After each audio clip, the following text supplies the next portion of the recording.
Hello my dear student, welcome back to Anwar classes channel. आज हम पढ़ेंगे what are the importance of coordinating. बहुत important question है। Last lecture में हमने पढ़ा था व्हाट इज कोऑर्डिनेटिंग। आइए हम आज पढ़ते हैं इम्पोर्टेंस ऑफ कोऑर्डिनेटिंग। ओके, फिर भी मैं once again I want to repeat this कि कोऑर्डिनेटिंग का मतलब क्या होता है कि सब लोग जो ऑर्गेनाइजेशन में हैं, every department in the organisation should work together. यानी जितने डिपार्टमेंट है ऑर्गेनाइजेशन में, such as marketing, production, personal, finance etcetera, हर डिपार्टमेंट को मिलकर काम करना चाहिए ताकि ऑर्गेनाइजेशन का कॉमन ऑब्जेक्टिव हासिल हो। अगर ऑर्गेनाइजेशन में जो डिपार्टमेंट है एक दूसरे में डिस्प्यूट्स रहेगा तो ऑर्गेनाइजेशन अपने एम्स और ऑब्जेक्ट को प्राप्त नहीं कर सकते। इसलिए कहते हैं coordinating play very important role in the function of management. Without coordinating organization can not achieve their goals and target. तो आइए देखते हैं कि कोऑर्डिनेटिंग के फायदे क्या हैं, ऑर्गेनाइजेशन को इससे कौन से बेनिफिट मिलते हैं। Let's come to the first point my dear student. पहला पॉइंट है आपका टीम स्पिरिट। सेकेंड फॉर्म है optimum utilisation of resources. Third point है achieve organisational objects. Fourth point है इम्प्रूव रिलेशंस। फिफ्थ पॉइंट है इम्प्रूव गुडविल। तो आइए हम डिटेल में पढ़ते हैं कि कोऑर्डिनेटिंग के फायदे क्या है।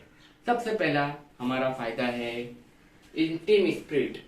It build team spirit in the organisation. Organisation में जो लोग डायरेक्टली और इनडायरेक्टली रिलेटेड हैं तो उनके बिटवीन में, अमंग्स में ये रिलेशनशिप को बरकरार रखता है, मोहब्बत को कायम रखता है, टीम स्पिरिट को डेवलप करता है so as to achieve organizational goals and target. तो हम कैसा लिखेंगे माय डियर स्टूडेंट, आइए पॉइंट को देखते हैं। Team spirit play very important role in the success of every organization. With the help of coordinating, team spirit can be developed in the organization. Thus coordinating play a very important role so as to achieve team spirit and organizational goals and objectives. Second point की तरफ आइए मेरे student, optimum utilisation of resources. आपको ये point हमेशा हर question में आता है ज्यादातर, तो मैं बता दूं ऑप्टिमम का मतलब होता है मैक्सिमम। यूटिलाइजेशन ऑफ रिसोर्सेज, इस्तेमाल करना रिसोर्सेज का। With the help of coordinating, organization can utilize available resources such as man, machine, material, money, markets, etc. properly. So coordination play a very important role. Without coordination, organization cannot achieve their goals and target, and there will be wastages of resources. So coordinating play a very important role. Or with the help of coordinating optimum utilization of resources are possible. आइए third point की तरफ my dear student, achieve organisational objects. My dear student, जो function of management का ये important हिस्सा है coordinating, ये क्यों किया जाता है? ताकि ऑर्गेनाइजेशन अपना टारगेट, अपना ऑब्जेक्ट हासिल करे। ऑर्गेनाइजेशन का ऑब्जेक्ट क्या होता है? Increase sale, increase profit, improve corporate image, build good relationship with all।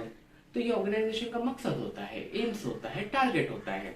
तो हम कहते हैं जब तक के कोऑर्डिनेटिंग है तो ऑर्गेनाइजेशन अपने मकसद को अचीव कर सकता है, और अगर ऑर्गेनाइजेशन में कोऑर्डिनेटिंग नहीं है, it means dispute and conflict among various departments, organization can not achieve their goals and target. तो so we say with the help of coordinating organization achieve their goals, aims and objects organization हासिल कर सकती है।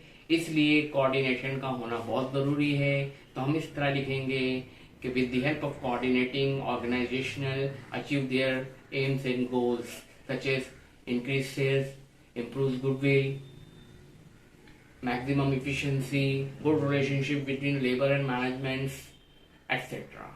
आइए हमारा last point है, fourth point है improve relations. With the help of coordinating, improves relations is possible. There are various departments in the organization such as marketing, finance, personnel, staffing etcetera जो भी है और फिनेंशियल डिपार्टमेंट्स। तो इन तमाम department के बीच में ये अच्छे रिलेशंस को कायम करते हैं। हम लिखेंगे इस तरह, with the help of coordinating relationship between those people who are directly or indirectly related to organizations build good relationship, thus coordinating play very important role in accomplishment of the objectives of the organizations। आइए हम पढ़ते हैं last point, fifth point, improve goodwill. My dear student, जब एक organisation में coordinating रहेगी, एकता रहेगी, unity रहेगी, तो हर डिपार्टमेंट मिलकर काम करेगा, अच्छा काम करेगा, कॉमन गोल्स प्राप्त होंगे, हासिल होंगे, ऑर्गेनाइजेशन का नाम होगा। तो इससे एक ऑर्गेनाइजेशन का रेपुटेशन और नाम मार्केट में क्या होगा, डेवलप होगा। सच एज टाटा कंपनी आज लोगों को अच्छा माल देती है रीजनेबल प्राइस में। क्यों? क्योंकि वहाँ पे कोऑर्डिनेटिंग है, हर डिपार्टमेंट अच्छे से काम करता है, तो वो कंपनी अच्छा परफॉर्मेंस करके देती है लोगों को और लोग भी उससे खुश होते हैं। तो इसलिए कोई भी कंपनी का जो गुडविल होता है वो बढ़ता है, इम्प्रूव होता है with the help of coordinating. Thus, coordinating play a very important role to improve organizational goodwill. Organization improve their goodwill and name in the market. Thus, it is very helpful in enhancement of reputation of the organization. Okay?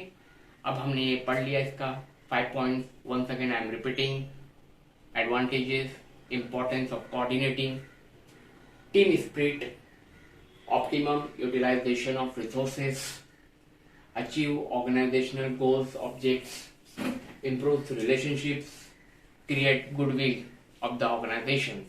Thus, that all are the importance of coordinating. Okay? तो आप भी coordinating बनाए रखिए, एकता बनाए रखिए, channel को देखते रहिए, सब्सक्राइब कीजिए, लाइक कीजिए, शेयर कीजिए, और कुछ नहीं समझ में आएगा तो कमेंट बॉक्स में अपना कमेंट दीजिए। Thank you.